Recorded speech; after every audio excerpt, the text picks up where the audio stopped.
You're listening to the Cinik Radio Podcast. Now, your hosts, Igri and Cinik.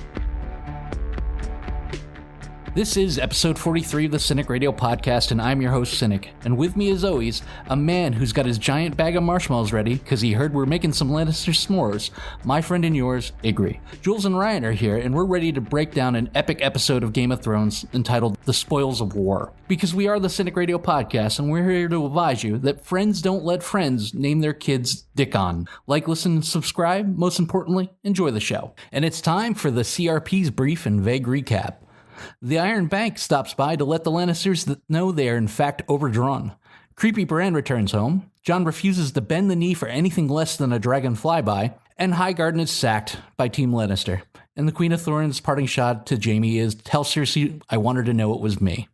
And that all leads us to Game of Thrones Season 7, Episode 4, The Spoils of War. But before we get to the episode, I want to talk about the elephant in the room. And that's the fact that the episode leaked a couple days early. Some people were overjoyed by this. Some people were disenfranchised by this. Some people were just flat out mad. Ryan, it was obviously illegal, but in your opinion, was the hack a big deal? Or do you just consider it an extended preview? Kind of all of the above. So I feel I easily can a lot of people are rationalizing it. I'm a subscriber to HBO, so if I watch it a little early, it doesn't change. It really doesn't change HBO's bottom line. And I also think, I don't know that HBO cares. Obviously, they care about a massive leak, but HBO has benefited immensely, I think, from pirating. I think pirating, they've I don't know if they've actively touted it, but it's the most pirated show on TV.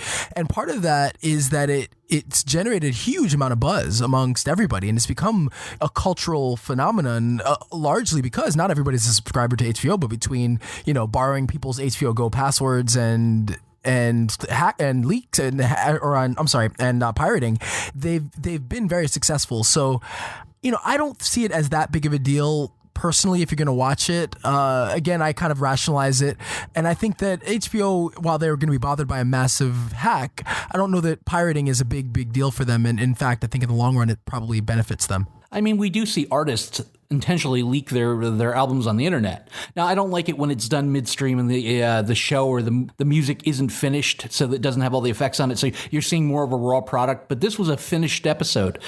Jules, do you think it will affect the overall ratings? I don't really think it's going to affect the overall ratings because while I didn't watch the leaked hack, I understood that it wasn't like the best quality. And obviously, this is the type of episode that you wanted to watch in as high def as possible. So I think while people may have watched it, you're still going to have people rewatching it to catch the full effect of everything. Yeah, I can't imagine there's a single person that was willing to go through the steps to watch that leak that wasn't intending on watching it on HBO anyway. So yeah, I agree. I don't think it has any effect on the ratings. Yeah, I think it's just a matter of a lot of these people just get so excited about a new Game of Thrones episode, and the fact that they could watch one maybe a couple days early might have driven a lot of people to go watch it. I'm sure there was a huge amount of traffic for it. But, you're getting a couple days head start, and people that didn't do it, I mean, one of the best part about Game of Thrones and part of what we do here on the Cinik Radio Podcast is talk about Game of Thrones. And if you and your friends talk about Game of Thrones and only half of your friends saw it early, well, that leaves a whole half out. So you got to still wait till Monday, just like we are, to talk about Game of Thrones, because not everybody's going to watch it early.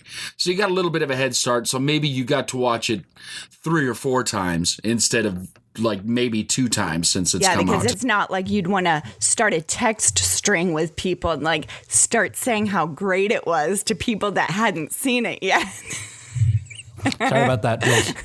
No, nobody would do that. I mean, come on. But that's the thing, is you can't really get anything other than, wow, this episode's amazing. You're really going to enjoy it, but you can't go in any depth. And that's not fun, right? I mean, the big thing about Game of Thrones is it is fun to go, can you believe this happened? Can you believe they killed everybody at the Red Wedding?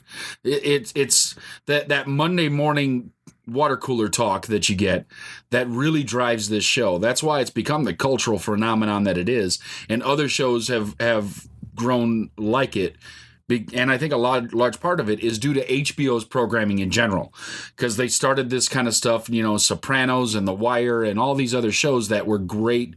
Monday morning, did you see that episode of The Wire? Same thing. This just has a bigger hold because of the current climate, where movies like The Hobbit and The Lord of the Rings and things like that got such a huge draw that because this is somewhat like those things, it helps draw people in. So the bottom line is no. HBO's not hurt by it. The ratings for the show aren't hurt by it. They're not going to want to they can't let this happen all the time. But once in a while, it's okay. And it did happen. Wasn't it last season that the first 4 episodes got leaked? It still had a massive, massive showing last year. We talked about this the other day, though. The clearest indicator that a movie's not going to be good and that they don't have any faith in a movie falling flat on its face is if they don't release it for critics ahead of time to review. That they just, all right, here's the movie, it's out. And I think, personally, it probably only would have done damage to the show if it was one of those rare, lackluster filler episodes of Game of Thrones, which that wasn't the case at all. If anything, all of this did was generate more and more buzz. Do you agree, Ig? Oh, absolutely, I agree. And you hit the nail right on the head. If this would have been just junk, if this would have been, Ace Ventura 7 with some little kid or something, it'd have been awful. If there'd have been nothing happening in it, and they'd have just had someone reading off, a ledger of the debts. And you borrowed $12 from Joey for a new iron horse. If it had just been all that, no action, no nothing going on, then this would have been hugely detrimental, because even if you're trying to get people to stay interested in the show that is now nearing its end, it needs to continue to reach pinnacle all the way up until the last few episodes when they're closing the show. But there still, even then, needs to be excitement. That's the thing. They had plenty of excitement in this show, plenty of things going on, moving pieces on the Game of Thrones board. I took a poll over on Jules and I's favorite Facebook fan site, which is the Master of Whispers, and about 90% of the people said they would have watched it even if they saw it early. So I really don't think it was as big of a deal. The people who aren't going to rewatch it are probably the people that don't have HBO to begin with. I think it balances out in the end, because what they may have lost due to the leak, they gained via buzz and free advertising. Ryan, what do you possibly have to be upset about? Come on. You can tell me. Did the Queen of Thorns give you one last prick in the balls before she said goodbye? Is Bronn right? Is it something she said? Was it her parting shot that she was responsible for Joffrey's death? Or the fact that she kind of got the wheels turning about him thinking about Cersei? I think that, he's got to be conflicted with everything. We've seen this kind of character arc for Jaime where he has kind of developed into somewhat of, of a good person and in some ways a hero. And he kind of took a turn back early on in this season, as he's back with Cersei and he's on Team Cersei, and he's her general and he's backing her. So he kind of falls back into that slot of being, clearly a villain and on the bad side, but he's not. Like he's, in our eyes as viewers, he's become, again, he's kind of had this character arc. So I think that this is more, he's just conflicted. And I think, he lost that battle with the Queen of Thorns, and he seemed defeated. It wasn't like after she, said what she said, he could have just stabbed her, in the throat and ended it there, caused her some pain in her last few moments, but he just looked defeated. And so I think that there's an internal conflict about what the right thing to do is. Is Cersei right? Should he be doing this? So, I think that that's the source of his kind of mopiness or misery. I agree. I think Jaime has come so far from where he was in the first few episodes of this whole series. And even last night I was asking my husband how he ended up talking Cersei out of doing all these horrible things that she wanted done to Olenna, and just, knock it all the way down to, I'll just poison her, when she wanted her walking through the streets naked and beheaded and probably all these vicious things. How was he able to convince Cersei to come down from all of that? Well, here's the thing. I don't believe, even if you do all those things or Jaime stabs her, any of those things, Olenna still won that battle. She did. Jaime may be, a little bit defeated by the Queen of Thorns, but there was no winning. She had already won. And that's the thing we got to remember. I think it's a combination of the two parts of the question that I asked, because it's now clearly evident to Jaime that Cersei is definitely responsible for Joffrey's death. And she brought up a lot of good points. Jaime's in this weird gray area where he's not the Mountain, but he's nowhere near Jon Snow either, where he wants to do the right thing, but he also wants to follow along and get things done to help the Lannisters kind of get the throne and keep it. He's not going to go in and kill a room full of children, but at the same time, he had to kind of do away with her in some way. And I'm glad he chose the more painless route. It did show a little bit of humanity. It did show a little bit of growth. And I was actually kind of proud of him in that moment, because most people would have drew their sword and stabbed her after what she said. Well, he's probably used to the browbeating growing up under Tywin, though. Okay, IG, you were sent to kill her, but why sit there and go through this whole let her spew venom at you one last time? You know she's going to turn you into a verbal punching bag, right? So let's put this in real world application. I'm going to send you to go kill Twitter, and the users know that it's coming. Oh, God. Would you sit down and read a bunch of mean tweets about yourself before you did it, or would you just put an end to that unholy social platform? It would just have to be quick end. It'd have to end quickly. I mean, that's the part I didn't understand. Why are you in there just trying to... Not very few people, I think, could verbally stand up with the Queen of Thorns. She was able to spit venom like she's Eminem, really. She could just get it out quickly. No one can match her lyrically, right? You got to just go with that, and you got to just go, you know what, we're going to go in there. It might have been better to bring some other people to kind of gag her and just kind of shove the poison in through her nose or something. Don't let her talk. She's going to mess with all of us. No, if I was set up against Twitter, now, I don't know as Twitter could hang with Lady Olenna, and Twitter's very savage, but I don't think they're quite still on Olenna's level. Julie, it's not very often that we see the Kingslayer lose his composure, but when we do, it always seems to be a direct reaction from the words of women. From losing his mother at an early age to the only woman he seems to be interested in is his own sister. Is Jaime Lannister's Achilles heel the female gender? Kind of seems like that since you put it that way. I do definitely think Cersei's his Achilles heel. I believe he has a soft spot for Tyrion, and that affects him in some way. But I think more than anything else, it's Cersei that is his Achilles heel. So, Ryan, there's a question of my prize. Bronn of the Blackwater wants a castle, and he does seem to be the best ally that money can buy. But does he deserve Highgarden? As far as being like Bronn of the Blackwater and what he's done for Jaime, I guess so. You could argue that he's been the most valuable person to Jaime. And so in some ways, yes, as far as his own value to Jaime, and if Highgarden's what he wants, he almost deserves anything he wants. But I think kind of politically and historically, there are other people who have a better claim, obviously Randall Tarley, to Highgarden. So I think he definitely deserves the gold. He deserves a nice giant castle, just purely out of his service. I wouldn't say loyalty, but his service to Jaime. But yeah, I don't know that Highgarden necessarily should be his. Do you think the only reason for him not giving it to him was the strategic reason that they won't be able to hold it? Or do you think that's for somebody else? I think it's for Randall Tarley. He promised him that. At the end of the day, as great as Bronn is, he's not as valuable as Tarley and his army. So I think it's more strategic. But also, I think that Jaime's got to do whatever he's got to do to keep Bronn with him. So if he gives Bronn Highgarden, I don't know that he would stay there. But I think part of it's like, you got to hang out with me until this thing's over.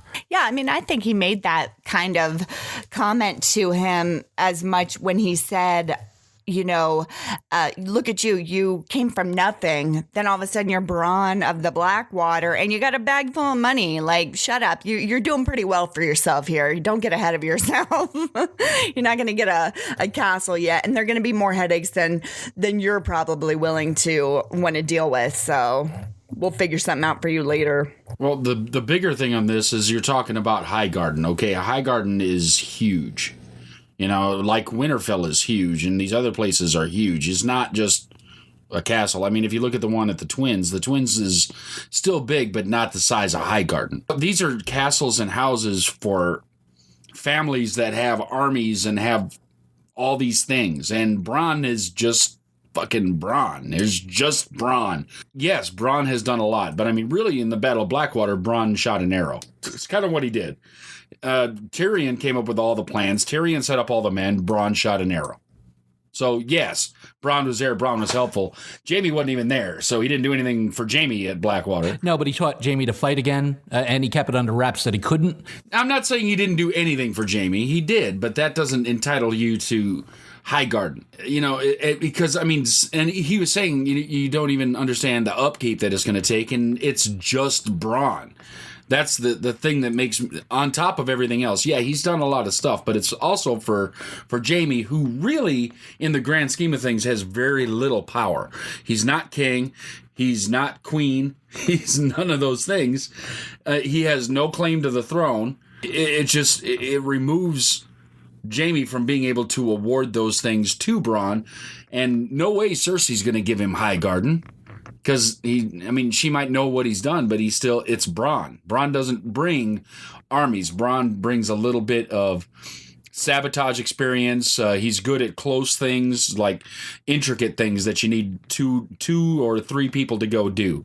He's not good at getting an army together and rallying the troops. That's not his strong point. So no, he does not deserve Highgarden, even though he's done quite a bit. Because he doesn't have a house and a family and an army to go put. Well, Randall's the right choice for Highgarden because you're going to want to put somebody who's loyal, not somebody who's up for hire in the strongest position in the South. Randall makes perfect sense, and it probably was promised to him. We mock the position of warden and what these people are willing to do it, but these castles and strongholds are what come along with the prestige of the title. You get Winterfell, you get Highgarden, so it does make a lot of sense that he shouldn't quite give it to him just for the things that he's done. I mean, he has been well paid for it. IG, just like a double reverse flea flicker in football where we're standing there and looking around and going, what just happened? We see now the depth of the Lannister game plan. Step one, you'll win over the Tyrell Bannermen, not just for their military might, but to get them to stand down when you come to take out their warden's house. Is this just further proof that Cersei and Jaime aren't as clueless as we dismissed them the first few episodes? Oh, they're playing a magnificent game. Because, I mean, coming out of last season, they had no shot. We were all like, how are they even going to get 2 more seasons out of this? Because they're on death's door. And all of a sudden, oh my God, here they are. And they're right now, it appears, to be in the lead. They've got everybody else in check. So, yeah, I mean, they've done a wonderful thing. It's like, where did the ball go? They did amazingly. And I'm for one, very surprised and very impressed at the game that they've played this season so far. It's been unbelievable. Taking out the reinforcements is a pretty smart move, don't you think, Ryan?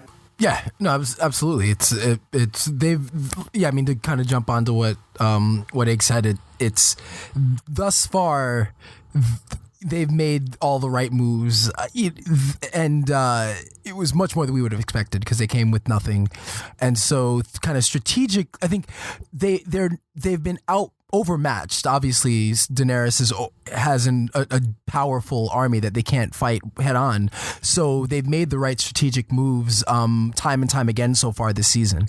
Jules, Jaime informs Bronn that when we win, you can have any castle you want in the Seven Kingdoms, and there'll be no one left to take it away from you. Is Jaime's promise to Bronn as hollow as the promise Cersei made to Euron, or is it just a carrot on the stick? Can Bronn trust Jaime in the end?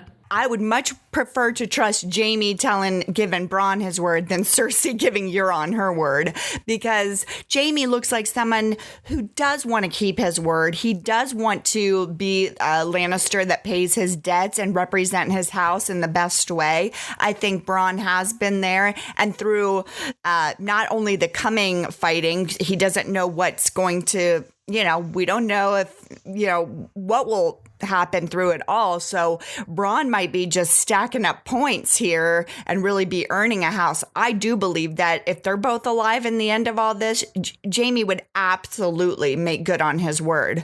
And he would deserve it if Bronn were to, stay loyal to him. But Cersei being loyal to Euron, I don't believe that for a second. Like, she's just like, sure, I'll marry you. I'll do whatever you want. But she knows she'll kill him the second she doesn't need him anymore. That's why she's waiting until everything's over. It's like, yeah, I mean, she's not marrying him right now. So she's like, when it's all over, I'll marry you. So I would not be happy with that kind of deal. Ryan, could Queen Cersei's reign be peaceful? Or have the Lannisters just pissed off too many people in too short amount of time for her to rule unopposed? I would say yes and no. I think it could theoretically be peaceful if she kind of reigns, like, let's say, assuming she wins the war, she kind of reigns with an iron fist and keeps everyone at bay. I guess it could be relatively peaceful. I think the problem is that for her to win, the U.S. force will be decimated. And so it might be peaceful just because there's nobody around. Kind of to go back to the question earlier, I detected a bit of sarcasm in Jaime's voice when he said that, and less about like nobody's going to challenge you for whatever castle, but more like nobody's going to physically be around.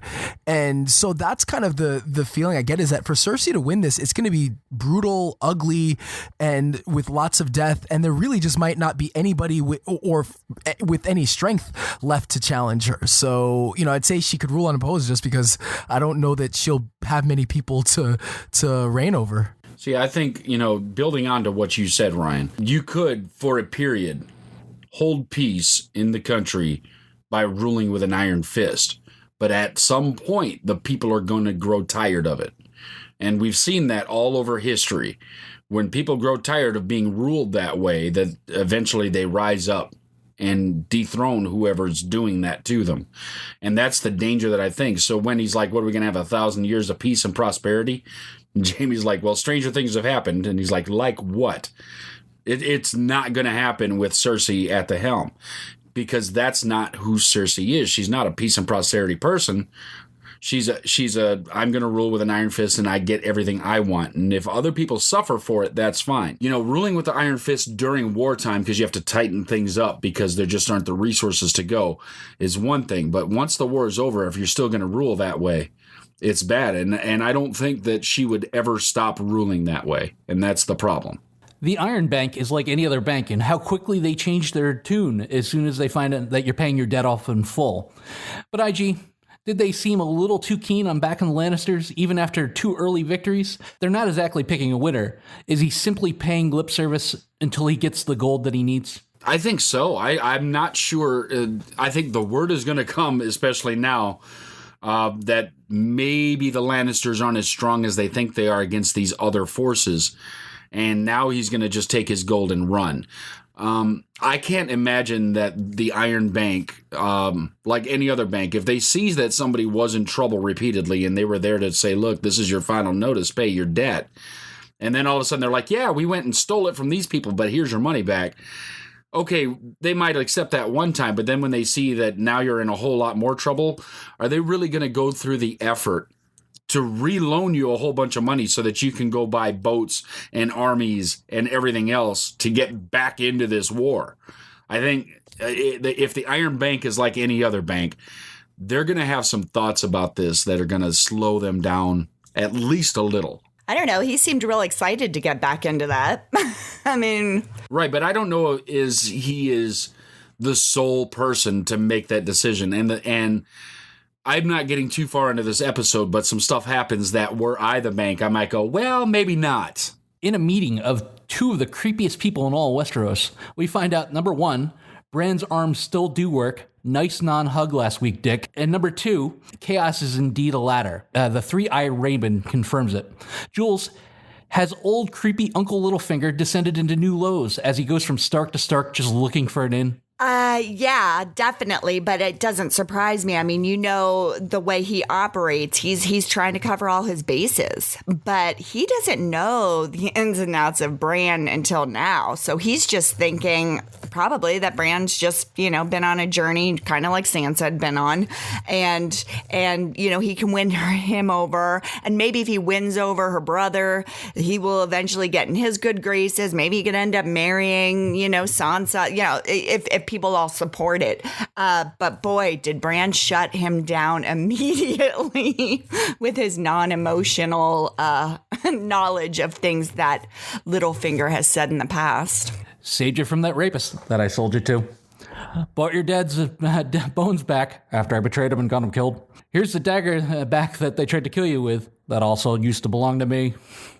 Ryan, what will be his play for Arya? I don't think there's a play for Arya. I think that he's going to have to set them. I think it's about manipulating things to set them against each other. I don't see what he can do or say to Arya that will get her on his side beyond, kind of the same thing he said to Bran. But I don't think it's going to, obviously it's not going to work with Arya. I think Arya wants him dead.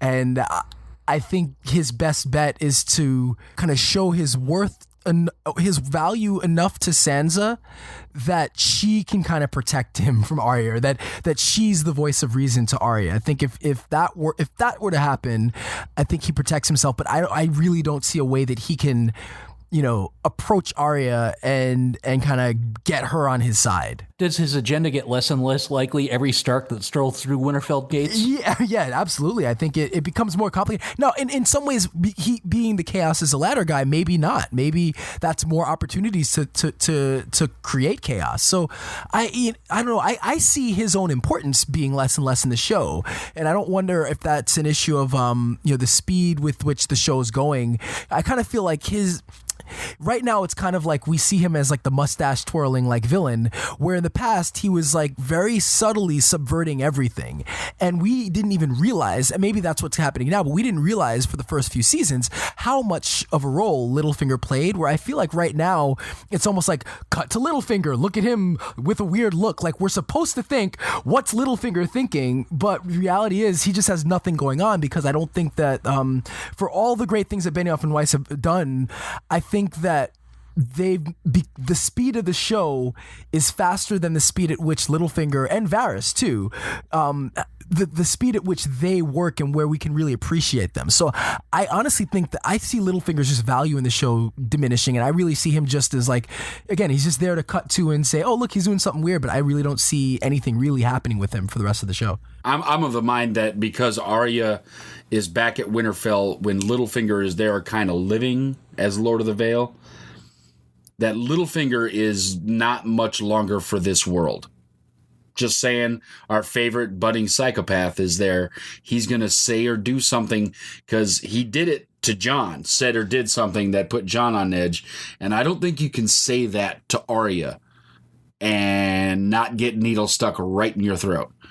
I'm just saying. Ryan's right in the fact that he's losing that methodical approach because there's not that much time left on the clock. So they're making him look more desperate than this pre-planned, calculating, anti-hero that he was, going from person to person and planting seeds. There's no time to grow deception when you only have 7 episodes in a season. IG, Lord Baelish's whole game is deception, but how well does it work against someone who can see everything?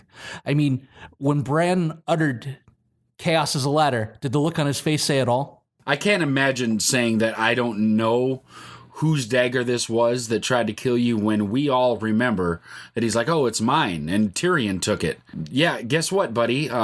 Bran saw that, because Bran has seen everything. Bran knows most of what's happened, especially when it has to do with his own family, because I'm sure that he centered all of his vision time there first, because he wants to know what's going on and what has gone on with his own family, just like most of us would do. I mean, if we could go on and Google and find out the kind of messed up stuff our grandparents did, that'd be the first place we're going. He's just got the ultimate Google. That's just how this works. I loved that he threw that right back at his face. It's like, oh, you've told other people chaos is a ladder, so I'm going to tell you, and just so you know, I can use your words that you've never spoken to me right against you, and maybe you'll get an idea that I'm not to be trifled with. The Three-Eyed Raven informs Mira, it's not you, it's me, providing that there's 1,000 ways to say goodbye, but only one way to say that I'll be seeing you every time you're using the restroom. What exactly was Mira looking for from Bran in the last moments that they were together? Well, I don't know. Mira has been through a lot, and I was really disappointed in Bran too. Like, I was yelling at the screen at this moment because, sometimes you've been through so much, there isn't any words that could be said. I don't know that there was anything that Bran could actually have said at that point that was going to make Mira okay with the fact that she'd lost her brother, she'd lost Hodor, she'd almost died herself.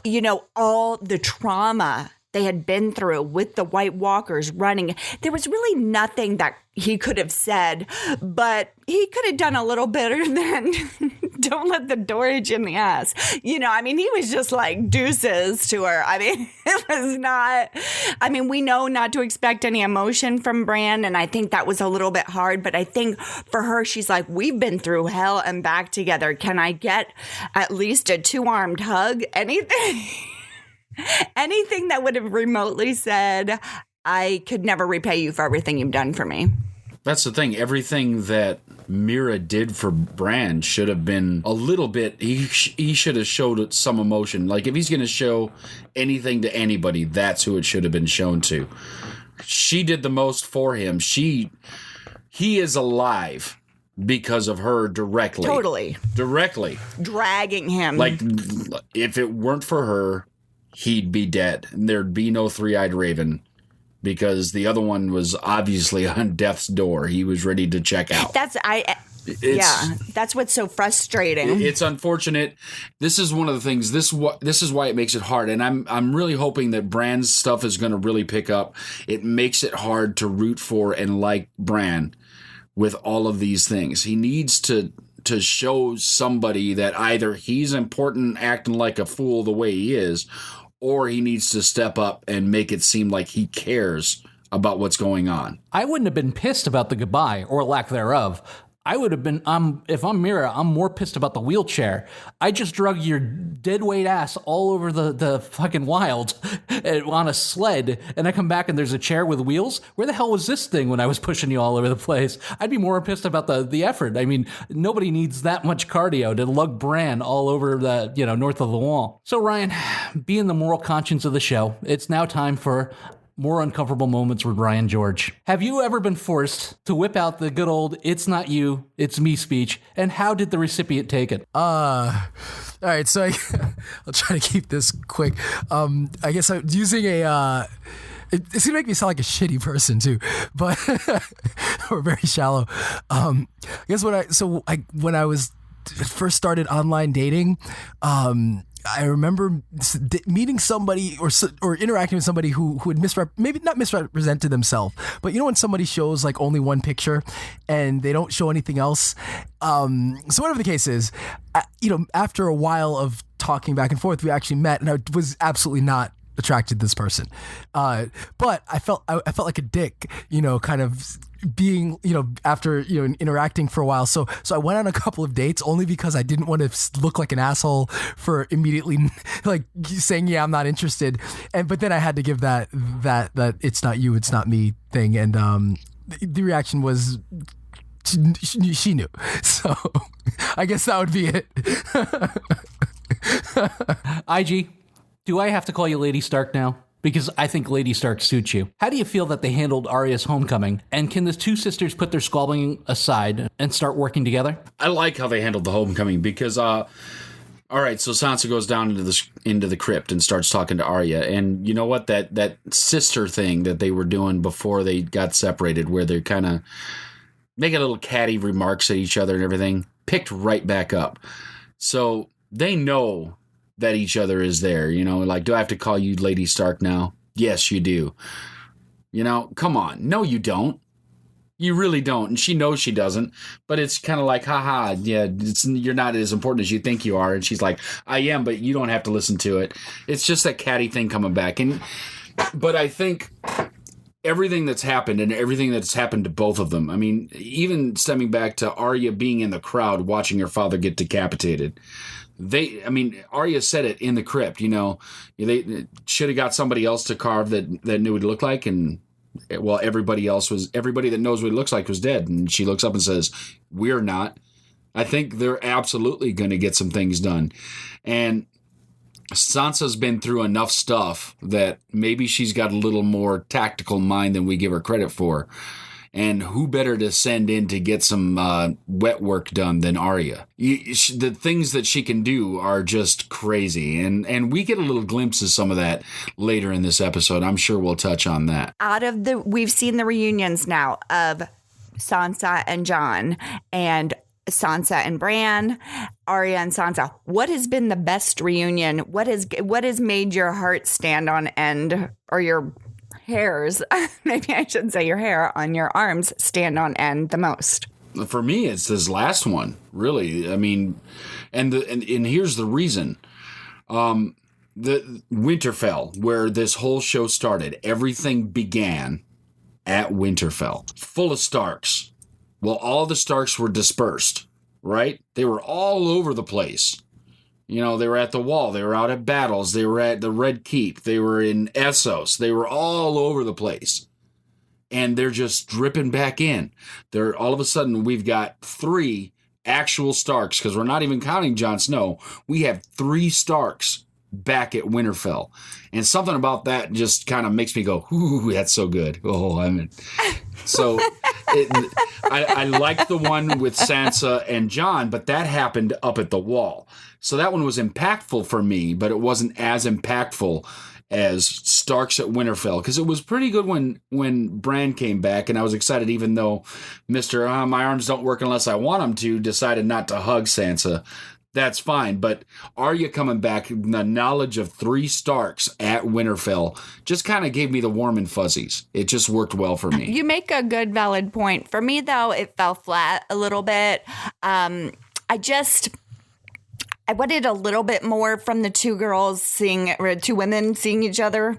I feel like the one with Sansa and Jon still, every time I watch that scene, my heart leaps out because I'm so excited. And maybe it's because it was the very first one where somebody has finally connected after all this time.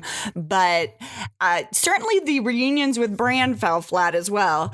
But to me, I was excited, and I was like, oh, yay, they're going to meet up. And I was super excited to see it, but it just didn't give me that feeling that I got with Jon and Sansa. I was interested in this one. I don't know if it gave me the feels or anything. I like the fact that these 2 actresses have become pretty much best friends. They're always together. You always see Macy and Sophie are really, really close. So I like that, but I wanted to see more of where they're at now, because when we left them in season 1, when they got split apart, they were damn near coming to blows. So I wanted to see how much time healed old wounds, and I don't think they're as healed as we thought they are, but we'll get there. I'm really looking forward to Arya and Jon, if that happens next week. That's the one I really want to see, because I believe in the grand scale of things, if you take the remaining Starks and look at it, they were probably closest. You know, you think back to Jon giving Arya a needle just before he left for the Wall, and I think that's going to be the one that'll be probably the most emotional. I want tears. I want to see tears.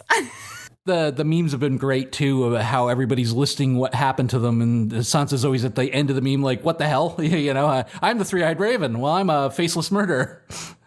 I was killed and came back to life. I count bushels of grain. Okay. Jules, I thought you might go to King's Landing. Why would she do that? Because Cersei's on her list of names. Who else might be on your list of names? Well, most of them are dead already. Sansa realizes quickly, let's laugh off how dangerous her little sister isn't nearly as funny as she thought. Jules, deep down, do you think Sansa was hoping her name wasn't on that list? And was Bran slightly more receptive to Arya than he was Sansa? I definitely felt a stronger connection from Bran and Arya. They were also closer in age growing up, so I'm sure they played together more. I'm sure there was more of a little bit of a rivalry between brother and sister. That was a fun rivalry, as opposed to a rivalry between sister and sister.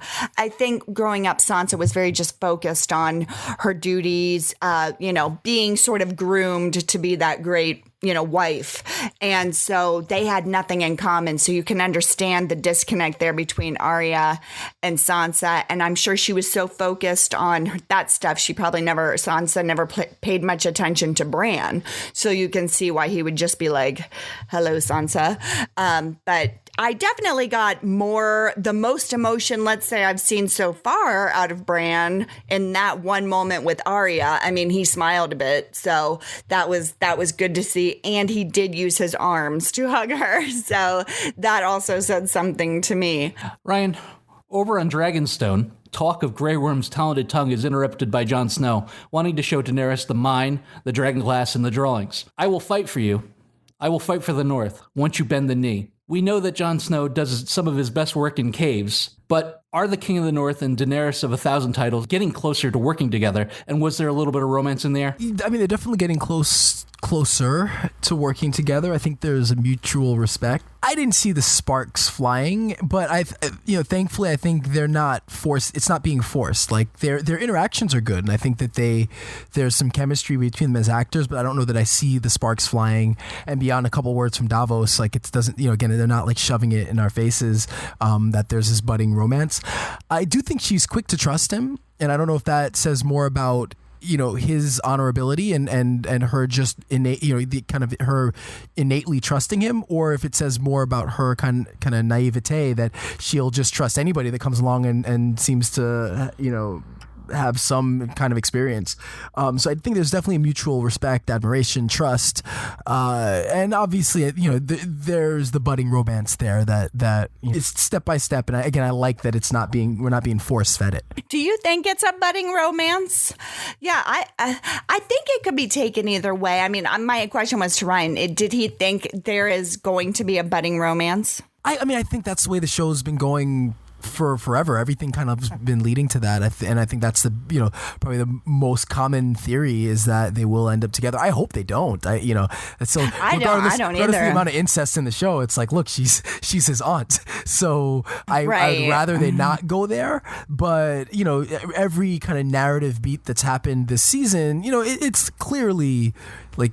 I think leading there again, you have this little bit of Davos, making his little comments while they're walking, and it's like, yeah, it's probably going to happen. So I see it, but I'm glad that again we're not being kind of force fed it. It's just like they're giving it some breathing room and letting it kind of happen, I guess, organically, hopefully. Yeah, I kind of got the impression when they were in that cave and she kind of stepped towards him. I mean, there was certainly like a flash of a second, but I do feel like Jon is real focused at the task at hand, and I don't know. I feel like he's almost that guy that's, I don't know if you guys know any guys that are like this, that are, people can blatantly hit on you and they're oblivious to it. They're just like, what? She's hitting on me.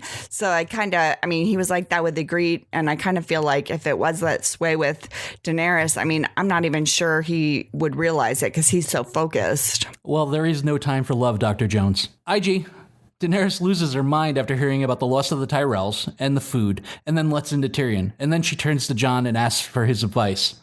Is he right? If she uses the dragons as a tool war against the cities and the innocents, is she just more of the same? Absolutely, he's right. I don't see any other way that could go. He gives great advice, and it's not saying don't use the dragons at all.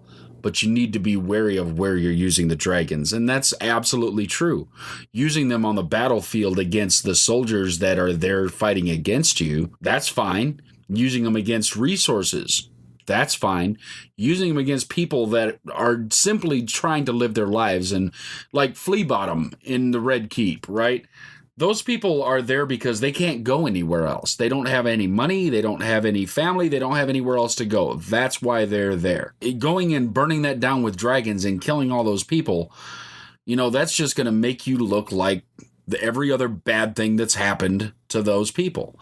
So he's absolutely right. If you want people to follow you and fight for you and care about you as a leader, you need to lead with respect for the people. And I think that's exactly what Jon was saying is, you need to love the people and you need to get love from the people, not fear, not awe, but love, and you can get that by being a good leader and a caring leader who's not willing to just, I understand there's always going to be some innocent lives lost in war. That's what war is.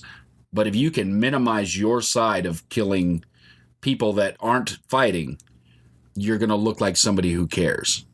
Jon is 100% right on point. We cut to Winterfell, where crash test dummy Podrick is being trained by the Giant of Tarth when Arya shows up and wants to train. Sansa watches the action below and looks very unhappy immediately. Littlefinger notices her unhappiness and starts giving her looks. Is this the civil rivalry boiling back up, and could this be Littlefinger's in to wedge between the two sisters? Yeah, I think it's possible.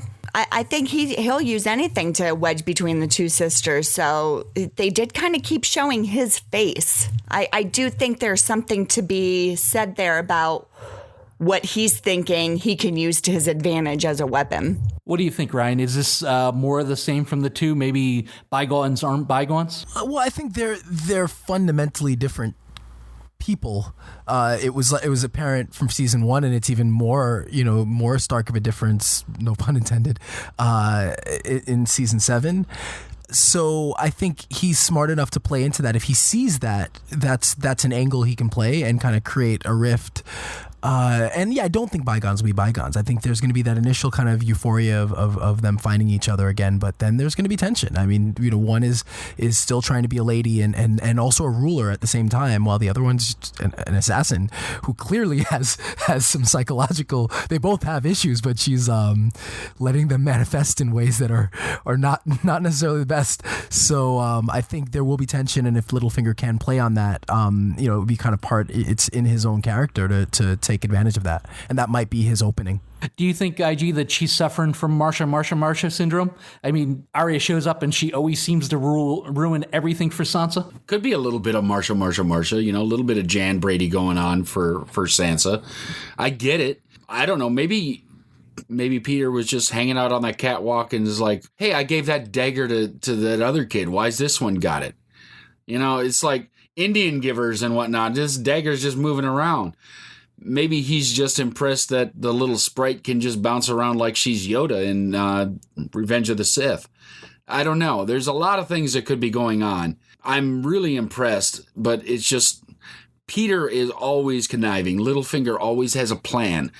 And that's why I think his end is near, because Arya being there, those plans, if she finds out, I don't think she's going to let him just get away with it. She's going to say, well, the many-faced god has called, and it's your turn, buddy. The Master at Arms didn't beat the Hound. You did. So I will train with you. And I promise not to cut you. Ryan, it was a great battle of speed versus power. What were your thoughts on the duel and Arya's ever-improving new impressive skill set? I thought the duel played out really, really great. My only complaint, I think this episode scores very highly, and I think my two complaints have less to do with what happened on the screen and more to do with kind of context. So I wish we got more of her training at the House of Black and White. Like, I feel like this was a great payoff, but we didn't really see a lot of her training, and I don't know that she was there that long. So I think the battle itself was amazing. It was really great to see one of the best warriors we've seen in the show against Arya, and she plays it well. She's quicker, she's faster. She moves in a way that shows that she's trained like many different styles. She's not just one style. Where Brienne kind of, she trained probably under one Master of Arms, and while she's been in a lot of battles, like, she has one style. So I think that Arya was able to adapt and do things that were very, it really, the scene worked, even though, Brienne's like 3 times her size. So I really loved the choreography of it. I love like the acting non-verbally. They were great. Like, these facial expressions, Brienne, like, initially was like not taking her seriously, then like, okay, that was slick, I'll give you that, and then like, oh crap, that was really good. I'll give you a very similar example. There's this kid that's from God, where is he? He's from Estonia, and he comes to my Muay Thai gym every few months to train, and I got to spar with him the first time. He's 14 years old, so we had a sparring session that was almost very similar. Like, we start off, and I'm taking it lightly, and he does something, we're like, huh, that was pretty good. Then he does something else a few seconds later, it's like, oh crap, you're pretty good. And then by the end of it, like, I'm sparring with a grown man, because like, I can't hold back, because it wasn't looking good for me. So it's kind of that same kind of feeling, and they both played it really well. The facial expressions, everything was really great. And then that line at the end was perfect. So I really love that scene. My favorite part was when Brienne actually kicked her. I mean, she kicked her hard, and you could see Podrick's face like, damn, because he's not used to Brienne fighting like that. You know what I mean? That's sort of almost a dirtier move, I think, when you're just sparring. So I think he was a little bit caught off by that too. Actually, my favorite part was the way that Arya popped up right after getting kicked in the chest. Like, all right. Yeah. You want to go hard? We can go hard. Oh, this is what we're doing. Okay. Popped up. She looked like she was Spider-Man when she popped up. Yeah, it's going to go down as one of my favorite scenes in the show, I think. I agree with you, Ryan. We went from her stick fighting to her water dancing to her waving the sword around and kind of being bested by anybody that kind of took interest in what she was doing. And all of a sudden she's a ninja master. And I wish we would have seen a little bit more progression, but the surprise reveal was pretty damn cool. I mean, that battle was pretty cool, and the admiration they had for each other. And it looked like if it ended the way it was going to end, she was going to get the killing glow. And Brienne couldn't have been happier about what just happened after it was all over. Yeah, it's almost like she gained a little sister in that moment, and I think that was some of Sansa's kind of outburst and strolling off was like, oh, and now you stole my protector from me as well. Arya and Brienne are for sure two kindred spirits, because you're talking about a world where women are not encouraged to be doing any type of battle like this, and if you are going to be a woman who does it, you better be at the top of your game. So I think for them to have that and both have that respect for how the other one is fighting, you would feel happy to be like, oh, finally I found somebody who's like me. Although nothing is cooler than name dropping when only you know who you're talking about. So when she's asked, who taught you that? And she's like, no one. And when she's really name dropping, yeah, somebody. They're no one. Yeah, that to me was like, ha, sold. I'm in. That's so cool. That's so funny. IG, you being the biggest stud I know, let's talk a little bit about Davos the player. First, he engages Jon Snow about Daenerys' big old heart. And then, oh, hey there, Missandei of Narth. Did you get a laugh out of the Onion Knight looking to mine more than just Dragonglass on this field trip? Whew. The Onion Knight's got to break off a piece. I think it's been a while. So I think his horny toad is showing up a little bit. He's getting ready. Yeah, and the thing is he's got enough charisma and he's smooth enough and he's funny enough that I think he could live on that alone. I think he's got a chance, and I don't know if he's got a chance with Missandei, who's got a huge girl crush on Grey Worm. But, you throw enough lines into the water, you're going to catch a fish sooner or later. She's not our queen because she's the daughter of some king we never knew. She's our queen because we chose her. Jules, did you get the feeling that Jon Snow gained more respect for Dany in that brief conversation with Missandei than on this whole trip? And are Jon and Dany not as different as they might have thought to begin with? They're not as different. I mean, in last episode, Davos pointed out that Jon was the king that the people chose in the North. So you're talking about two very comparable situations. And I think that, they can, when they start to see, what they really want for the people around them and how they all want to save everyone, and the way they want to go about doing it without a heavy hand. Hopefully, I'm a little unsure about Daenerys sometimes, but they really don't want to do it with a heavy hand. I think together they really could be a huge, amazing, formidable force, but they have to kind of work together to see what the other person is saying and to see how they can compromise to get. They're going to both have to come in halfway on something. Ryan, that awkward moment when you get home from a bad day at work and you find the brother of the family who you betrayed standing on your lawn waiting for you. Things just keep getting worse for good old Theon. Do you think he wishes he could go back to a simpler time when it was more peaceful, when things made a little more sense? Maybe say his life is Reek right about now? You wonder, what's worse, the physical torture he's been through, or the psychological trauma he's been through, or the... I don't even know the right word, but the self-doubt or the guilt that goes with his own actions. So, he can't win. Either he's being, either he's being physically assaulted or he's being made to feel horrible for his own actions, which, we've been through this before. Some of that he deserves, and some of that was self-inflicted. I think the scene worked. Speaking of reunions, this was a huge reunion that from, early from season 1. And I thought that moment was great. Kind of Theon's shock and not sure what to say, and he grabs on the one kind of thing that they do have in common, which is Sansa and Jon's reaction that the only reason why I'm not killing you is because of what you did for her. So I think it really worked well. Okay, so last night whenever Theon showed up, I guess I did realize I was a Theon apologist. Because when he was like, how Sansa, I was like, oh, Theon. And, my husband was like, you. It's the mother in you, Jules. You can't help it. I guess so. All right, so the gold is safe, and all we have to do is get the food and supplies into King's Landing, and we call it a day. Nothing could possibly go wrong, right? Right? Well, until a horde of Dothraki screamers and dragons descend on you. When the worst thing that happened to you today isn't the fact that someone named you Dickon, and you're being openly mocked by Bronn.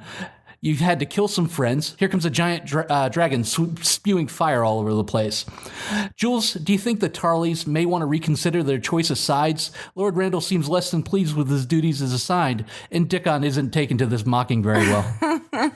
Well, I think they're resentful. I mean, I think he did what he felt like he had to do. He was offered something. I think he wants Highgarden. And I think as I stated last week, I think when it comes to, Lady Olenna, she did join up with, dragons and Dothraki and all these things that are really against anything they'd ever stood for. So I think he felt like he needed to do that, but it, in a real resentful way, because it's like, I've known these people my whole life. Especially for Dickon, these are people we've worked with, we've engaged with, we've hunted with, we've done all kinds of stuff with. So that would be very hard to have to all of a sudden show up, to kill them. It would be a hard choice. IG, how did you feel about the effectiveness of not only the dragons and the fire in battle, but the Dothraki horde? I loved it. I loved it so much. Mostly the Dothraki horde. They looked so unfearing, I guess is the best thing I can say about them. Like, they're riding into battle knowing that a good number of them may not come out, but they don't care. They're going to go in, and they've all got their long braids, so that means they've been in battles and not shown fear and not cowered it out, and they're going in again against, a standard Westerosi army, right, where they fight in a certain way. They've got their shields, they've got their spears, they have bowmen, they have swordsmen. They're completely different styles of fighting. But they obviously came hard, because they came with the whole Dothraki horde against a portion of an army. Numbers matter, but numbers matter even more when your people are unafraid and willing to do what it takes. That was so impressive. I mean, and they are not unskilled fighters. You're watching some of them basically crouched on top of their horses firing arrows. I mean, they were leaning way off to the side, cutting legs off and doing so many things that were so impressive, riding through the fire lanes that the dragon was laying down. So they're not even afraid of fire. Maybe that came from Dany, who was born by fire, basically, right? It all kind of ties into stuff, and the visuals and all of those things are happening were so beautifully done. I can't believe that they were, because I'm sure that a lot of that is real fire. So they did that without creating so much smoke that you can't see anything. It's just beautiful and so well done, and I was so impressed. I hope to see more, at least of the Dothraki actually fighting, because we've seen before this episode mostly anything with Dothraki has been like one-on-one, like one Dothraki person doing something to one other person. But this horde mentality was amazing. I think the funny thing about that scene too was, granted, they had just gotten done fighting, the Lannister army. They had just gotten done fighting, so they were tired. But I don't know if you guys caught this, I did on subsequent viewings, but when those Dothraki, and this was before the dragon even came in the bay, when the Dothraki were coming down, the Lannister army, the fear, they were shaking. You saw the fear in their faces, because they knew this isn't like just going against these guys over at Highgarden we just fought. You're talking complete different mentality on how to fight, and they are savage, and you're right. They don't care about dying. Those guys jumped on those horses to shoot. They don't care. And those horses were at top speed. That's something as for the Lannister army, I can only imagine these poor men, what they're, going through mentally. I'm sure they peed a little. Probably a lot. And they taught us all that at Fancy Lad School. What I like about the Dothraki is they remind me of a perfect combination of the Klingons from Star Trek and Native Americans. And I just think the facet of battle that they bring is just so cool, because they described it more in the books, and Ryan could probably tell you that too, that, their archers can fire off horseback as good as any archer on flat foot from Westeros. What we're missing in this is that they not only charged in battle, but they had superior numbers, but they did it against fully armored knights.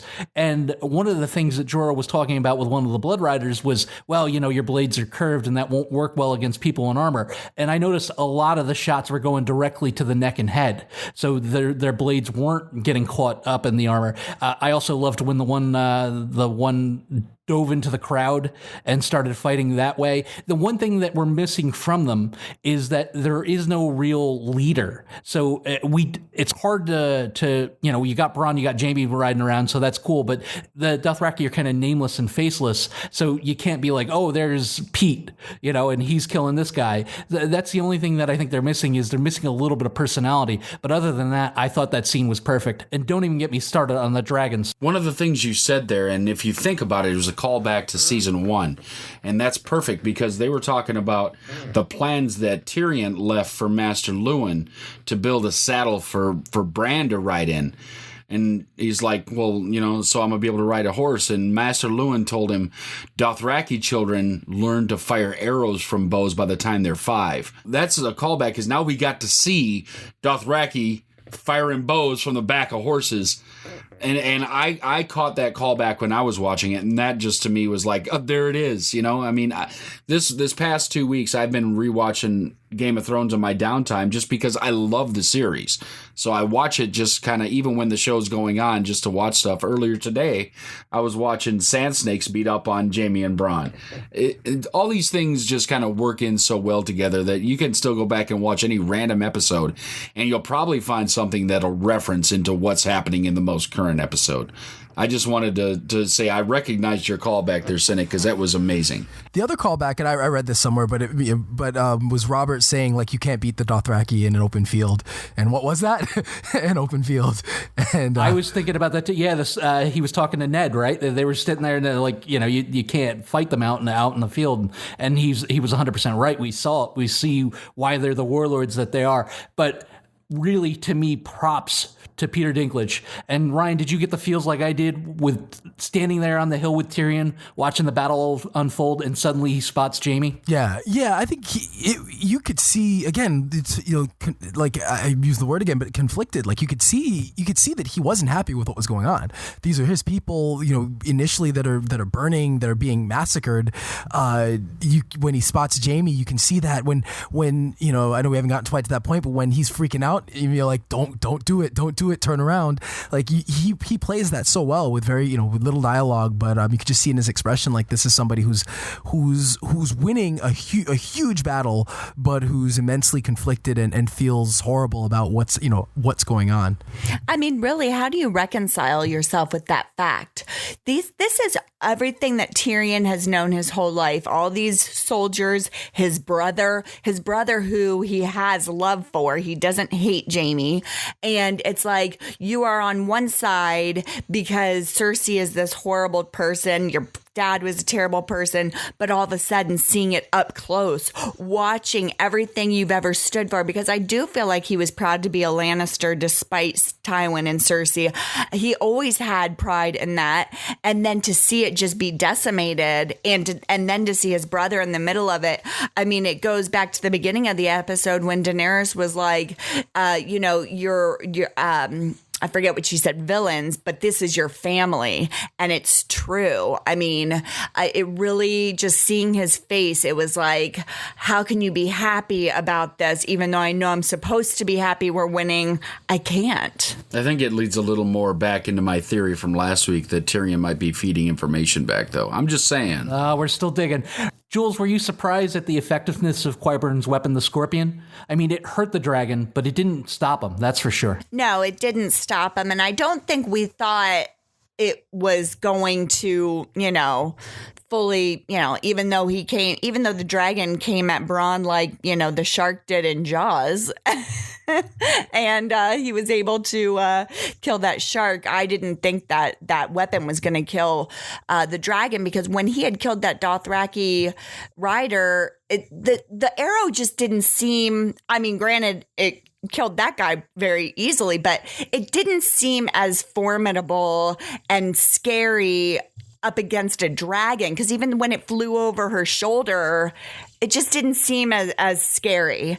So yeah, I can see how it will cause an issue, but it just, I mean, it was nice to see Bronn be able to kill that Dothraki rider. The thing with this whole battle was just like, who am I rooting on here? I was so conflicted myself. IG, let's talk about Bronn's arc during that battle a little bit, because he missed most of Blackwater. Like you said, all he did basically was fire an arrow. He wasn't there in the middle of the fire with people running around waving their swords and dying and withering in pain. But he was for this time. I mean, and was the most epically upsetting thing in the whole fight was him losing that poor bag of gold after everything he did to get it. That was kind of disappointing, because I don't think he's ever going to get it back. But, you know, for a moment, I thought that he was losing it. It just appeared that he was like stumbling through there and luckily able to keep himself alive for a while. He was fine on the horse. Once he got knocked off, he was like, he looked like he was so shocked and that he was dropping into actual shock. I thought he was going to die then. I had that moment, but then he's in that big crossbow firing shots off, and I'm like, okay, so Bronn's going to live. But I still don't know, as he's not shown weakness now. Because up until this point, there really hasn't been a weakness in Bronn. But I don't know, maybe he's a little bit like the Hound and doesn't like fire. Quite possibly. I mean, people are being cooked around you, so it's not... Yeah, like, does anyone? You know, this isn't the set it and forget it oven. People are actually dying around you, you know, smoke, and that dragon keeps buzzing by like the end of a World of Warcraft fight and spewing more flames. It was a bad spot to be in. And you could just kind of see, like, he grabs a sword out of a dead body, stabs somebody else, you know, and he finally gets there. And that rider was intent on killing him. So when he put that spear, when he put that long, crossbow bolt through him, that was pretty epic. To go back to World of Warcraft, IG, Jamie's charge. Did you think it was Leroy Jenkins come to life? And who do you think pulled him out of the way in the last second? It was absolutely Leroy Jenkins, because why would you do that? Why would you go... The dragon is obviously not dead. There's some chick there standing there just pulling the thing out of it, and the dragon is going, ow, that hurts, quit it, ow. I'm going to go charging at this thing that has been burning everybody. Leroy Jenkins. And at least he has chicken. Here he goes. And who pulled him out? It's got to be Bronn. I don't know where he got the next horse to go flying at that kind of rate. There must have been another one floating around there, though. So he picked up a horse and went and saved it. It's got to be Bronn. And that might get him Highgarden, you know. Now you earned it, buddy. To me, it rang sort of like the plot of Inglourious Bastards. If you had one shot to kill Hitler, he saw, not to put them two into comparison, but if he had the one shot to get at Daenerys, who knows if they'll ever get the shot again. She's just standing there unarmed, you know, unguarded, trying to pull the spear out, you know, so he took the charge. I was gonna say, it's a kind of a callback to season 1, right? When he does the same thing. They didn't show it. We don't see it, but he does the same thing to Robb in the Whispering Wood. You know, he's outnumbered, he's outmanned, but he sees a chance to end it. If he kills Robb, he ends it, or at least cuts off the head of the snake. So I think he saw the same thing, and that goes to his own character. You know, good or whether he's on a good or bad side, he's for the greater good. He's willing to risk himself, and he, you know, just like in the Whispering Wood, where he was able to cut down a bunch of people before he was captured. You know, he was outnumbered, he was outmanned. It was him versus a dragon, but he was going to take that chance because that was the opportunity. So I think it was another great callback in this episode to earlier, you know, to season 1, and you know, it fits his character that he would do something like that. But maybe he should have learned his lesson from the Whispering Wood, because it didn't work then. And I think your odds drop down when a dragon is in play. I mean, that's the thing. It's like, you know, at the end of the day, it's one thing to fight another army with a direwolf being their biggest threat. It's a whole other thing when you have somebody who can control dragons. So I think, you know, in his mind, that was, you know, that was the one vulnerability, the one chance, you know, that's one shot they have. Otherwise, he saw the destruction. So I think while it made, you know, he did learn some lessons from that battle, I think that was a lesson. I don't blame him for doing it, because again, that was the one vulnerable moment. Otherwise, you know, he destroyed the scorpion. He's there, he's injured, and Daenerys is out in the open. woman with nobody around her, that was the option and that was the opportunity. I think he made the right decision.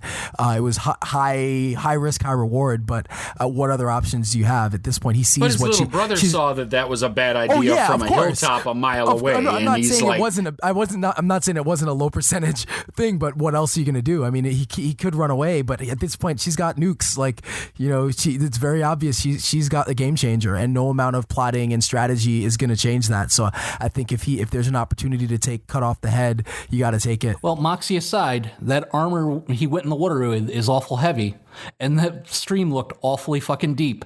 So Ryan, your thoughts on the battle, Jaime's fate, and your rating for the episode? I think the battle was amazing. I think what Game of Thrones is known for, like, it does well with the political stuff, it's world building, character development.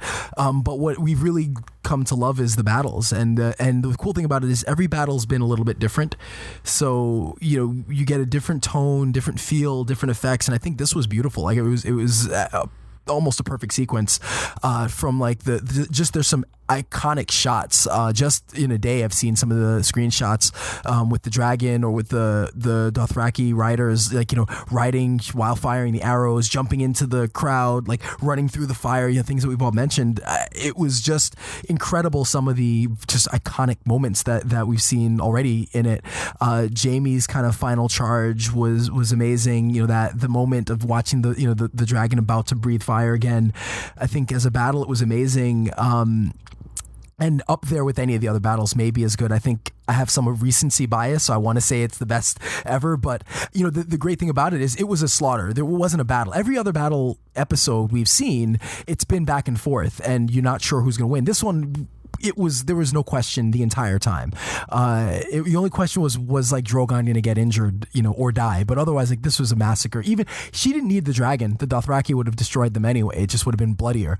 So I think it was more just the visuals in this and that the sequence with Bronn, and just seeing how, Bronn make a decision to choose loyalty over money in that moment, and again Jaime's decision, and the little human moments with Tyrion, nervous that that's it, and him seeing the dragon get hit and his nerves there. It's like watching Tyrion on both sides freaking out was amazing. So I think that was really well done, and that doesn't even get to the rest of the episode, which is amazing in itself. All the stuff at Winterfell was great. The scene with Brienne, I think this was, again, it's a bit of recency bias, but I've got to put it easily in my top 5, maybe up there with my top 2 or 3 episodes. It was that strong. And I think once again, every year I kind of think, how are they going to top what they've done in the past? And once again, they've been able to top it and produce one of the best episodes of already one of the best series on TV. So I'm going to give it a 10. Yeah.